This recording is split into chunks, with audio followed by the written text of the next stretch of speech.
So we now hear our gospel reading from Luke's Gospel, chapter 15, verses 11 to 32.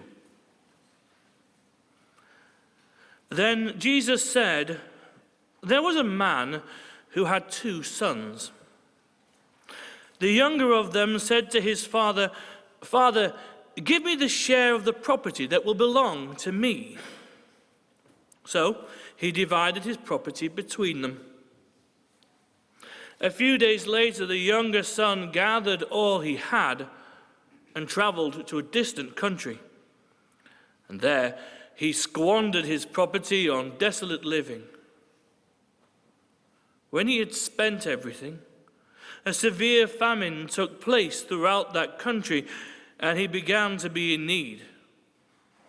So he went and hired himself out to one of the citizens of that country, who sent him to the fields to feed the pigs. He would have gladly filled himself with the pods that the pigs were eating, and no one gave him anything.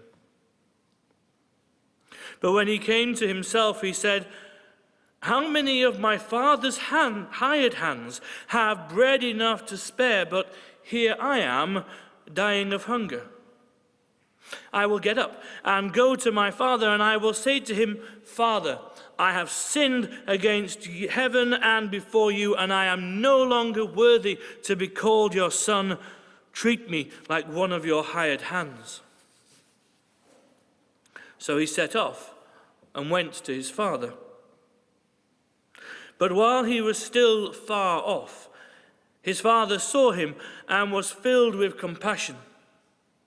He ran and put his arms around him and kissed him. And then the son said to him, 'Father, I have sinned against heaven and before you. I am no longer worthy to be called your son.' But the father said to his slaves, 'Quick, bring out a robe, the best one. Put it on him. Put a ring on his finger, sandals on his feet. And get the fatted calf and kill it, and let us eat and celebrate. For this son of mine was dead and is alive again. He was lost and is found.' And they began to celebrate. Now his eldest son was in the field, and when he came and approached the house, he heard music and dancing. He called one of the slaves and asked what was going on, and he replied, 'Your brother has come. Your father's killed a fatted calf because he got him back safe and sound.' Then he became angry and refused to go in. His father came out and began to plead with him, but he answered to his father, 'Listen, for all these years I've been working like a slave for you. I've never disobeyed your command. Yet you've never given me even a young goat so that I might celebrate with my friends. But when this son of yours came back, who has devoured your property with prostitutes, you killed a fatted calf for him.' Then the father said to him, 'Son, you are always with me. All that is mine is yours.' But we had to celebrate and rejoice, because this brother of yours was dead and has come to life. He was lost and has been found." May the Lord add his blessing to that reading from his word, and may he grant us through his Spirit our understanding on this day. Amen.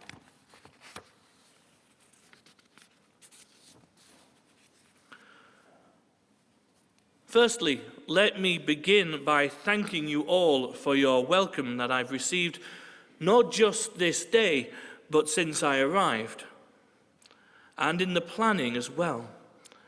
I've seen several emails that have floated around as people have been trying to come up with a schedule of activities for me, and I felt a little bit like I was on a royal visit.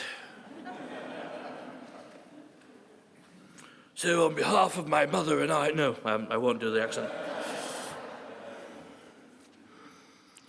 But it is a real joy to be with you. I have always longed to travel to the United States. See, when you grow up in the UK, you're never far from the influences of American culture. I grew up watching American movies and television. And so even the simple things that I'm sure you take for granted, like driving past a Wendy's or a Chuck E. Cheese, fill me with joy. I'm someone who loves to travel and experience new things, but I've not had the opportunity to do so as often as I would like due to a variety of reasons. But whenever I do get to travel within our unity, I'm always struck by the level of welcome and love that is shared. The things that are the same more than outweigh the things that are different. We joyfully sing together. We acknowledge our brotherly, sisterly love, and we all sit at the back of church. Everywhere I go.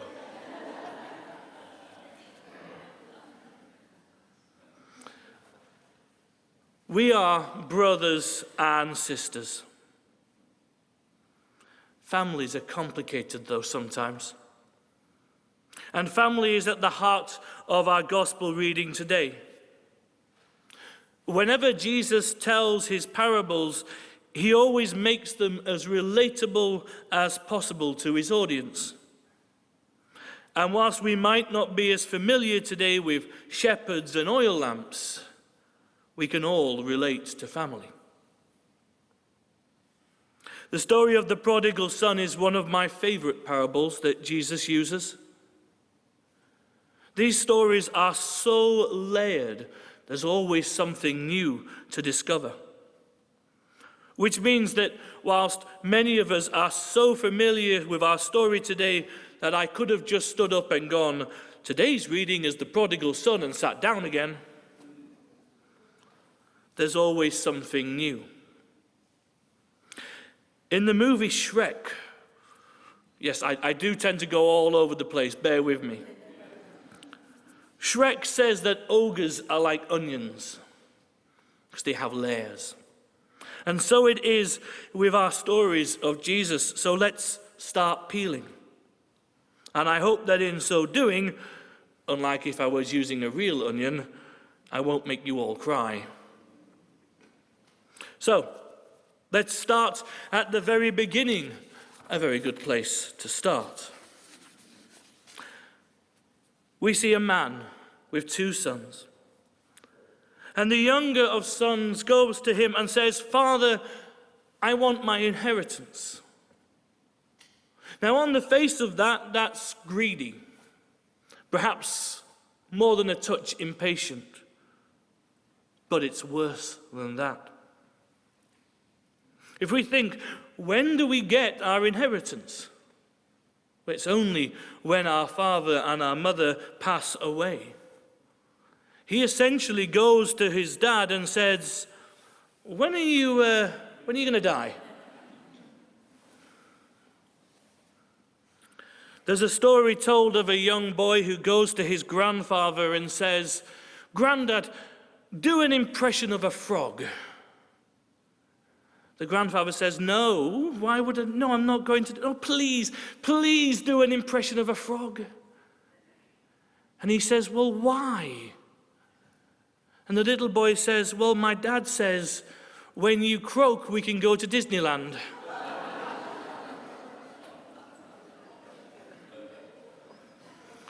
So the father gives him his share of the inheritance, and off he goes on a journey to find himself. And in so doing, spends it all and loses everything. He hits the deepest patch of despair, the lowest point that he could reach before he realizes he needs to go back. As I mentioned, I've been looking forward to this trip for a long time. I started my sabbatical on the 4th of September, but I live next door to the church that I serve. And it's been quite challenging for it to feel like a break. For as soon as I leave my house, I'm greeted by somebody or other, and I can't very well say, "Don't talk to me, I'm on sabbatical." But they can't while I'm here. I've served as a minister now for 10 years, and I am frankly, physically, emotionally, and indeed spiritually tired. The sabbatical has loomed like a lighthouse in the storm where I felt I just need to get to that point and I'll be able to make it. As some of you know, because in my experience, something that is also united in the Moravian Church is that when one or two people know something, pretty soon everybody knows something. My journey here was far from straightforward. Whilst travelling from home to Heathrow Airport by train before my flight, I realised to my horror and panic that I'd left one of my bags on the train. And not just any bag. The bag with my passport in it. We tried everything to find it on that day, and I was devastated. I made my way to the airport hotel where I was staying the night, and it seemed as if all hope was lost. That it was impossible that it would turn up. Perhaps somebody had even taken it. And that would mean missing this trip that I was so clinging onto. I'm not ashamed to say, my brothers and sisters, that I wept buckets of tears that day. I know this kind of thing can happen to other people, but this isn't the first time I've done it. In fact, when my mother went to tell my wife what had happened, trying to keep it away from my children, my eldest son, Edward, who's 9, just said, "Has Dad lost his bag again?" See, I have a thing called acquired learning difficulties, which basically means that as a result of having meningitis when I was 14, and now living with chronic fatigue syndrome, my brain doesn't always function in the way that I would like. And one of the byproducts of this is forgetfulness and disorganization. So on the Tuesday, I was at my lowest in my relationship with myself and, crucially, with God. Whilst theologically I acknowledged that there were far more important things going on in the world than one person losing a passport, I felt abandoned and alone. I emailed Anne Hall and Lane Sapper to tell them the news, and there was such an outpouring of support and prayers, and they certainly worked. I awoke to an email that they had indeed found my bag with all its contents intact, and my trip was back on. At the start of my sabbatical, my godmother told me it was important to spend this time reconnecting with God. At the time, I didn't know how that was going to happen. But I've realized sometimes you have to hit the lowest point before you can really find God again. And so that journey to reconnection began in earnest. That's the same with the youngest son in this story. He hits rock bottom, and it takes that moment when he's thinking, this pig food seems really tasty, before he makes his step towards home. Whenever we hear of a journey in the Bible, it's easy to forget just how big these journeys were and that they were doing it on foot. It could have taken many days, and all the way along, he's thinking of what he's going to say. The line he comes up with is, "Father, I have sinned against heaven and before you. I am no longer worthy to be called your son. Treat me like one of your hired hands." In any story, timing is key. At what point, then, does the Father forgive? whilst the son was still far off. Before he's even had chance to deliver his impassioned plea for forgiveness, the father sees him, runs, embraces, and kisses him. Then the son does deliver the message that he's been practicing, and the father gives him the fine robes, the sandals, and the ring, and throws a wonderful party. And that's that then. The story's over, a story of forgiveness, of the Father's unconditional love, a powerful message, one that is as true today as it was when it was first spoken, that we can be forgiven as long as we stop ourselves before we eat the pig food. Except, that's not it. That isn't the end of the story. That's not the finish. That's only halfway through. Remember, onions, layers. There's more. There's one more son. When we read this story, we often prefer to identify with the prodigal, the one with a happy ending. We've all had moments when we've done things wrong to varying degrees, and we all need the forgiveness of the Father. But what if Jesus meant for us to identify as the other son as well? This is where context is key. At the start of the chapter 15 of Luke, we hear who Jesus is addressing. Luke 15 verses 1 to 2 reads, "Now all the tax collectors and sinners were coming near to listen to him. And the Pharisees and scribes were grumbling, saying, 'This fellow welcomes sinners and eats with them.'" There are two audiences and two sons in the story. The tax collectors, the sinners, they're the prodigals. The Pharisees and scribes, well, they're son number two.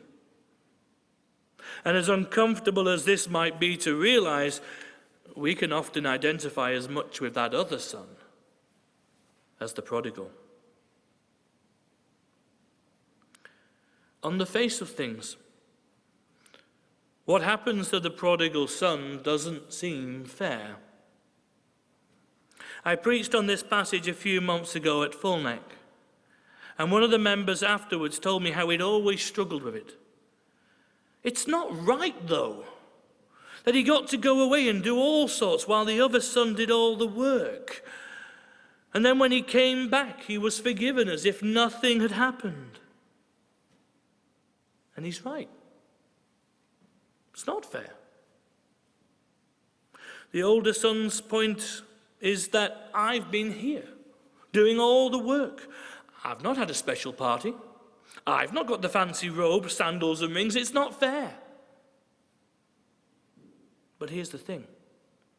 The crucial final message of this story, the often overlooked part, grace. Grace isn't fair, but it is amazing.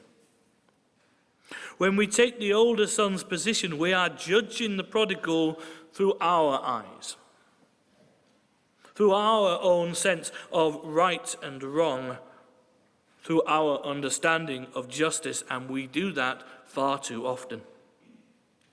Whenever we look at someone in need of help and think they don't deserve it, they haven't earned it. Whenever we think about people living in poverty and think, well, they should have just saved their money better, instead of simply helping. Whenever we think that we are deserving of forgiveness and God's love, but others are not. When we think that one sin is greater than another. When we think that because we come to church every Sunday, we are more blessed than other people. We are the older son. When Jesus calls us to love, he doesn't call us to love one another as we'd like to, or as we see fit. Instead, he says, love one another as I have loved you. And Jesus loves unconditionally. Without questioning people's merit, he loves first. He acts first. And if that upsets some people, then perhaps those are the people that need to be upset. When he fed the 5,000 plus, he didn't first conduct interviews to determine their suitability and worthiness. He fed them because they were hungry. When he heals people, he doesn't first sit them down and say, "Now, what did you do to end up like this?" He heals them. When he laid down his life upon the cross for all our sakes, we hadn't done anything to deserve that. We haven't earned it. But he did it because of unconditional love. Because grace might not seem fair, but grace is all-inclusive, all-encompassing, and that is truly amazing. So the next time you find yourself acting like the older son, thinking that our love and the love of God should come with conditions of good behavior, strings attached, remember that we have also been prodigals, benefactors of unconditional love and grace. And it is our calling, it is our pleasure and privilege to love other people with that same amazing grace that we have received every day, in every way, from the amazing God of grace and love. Amen.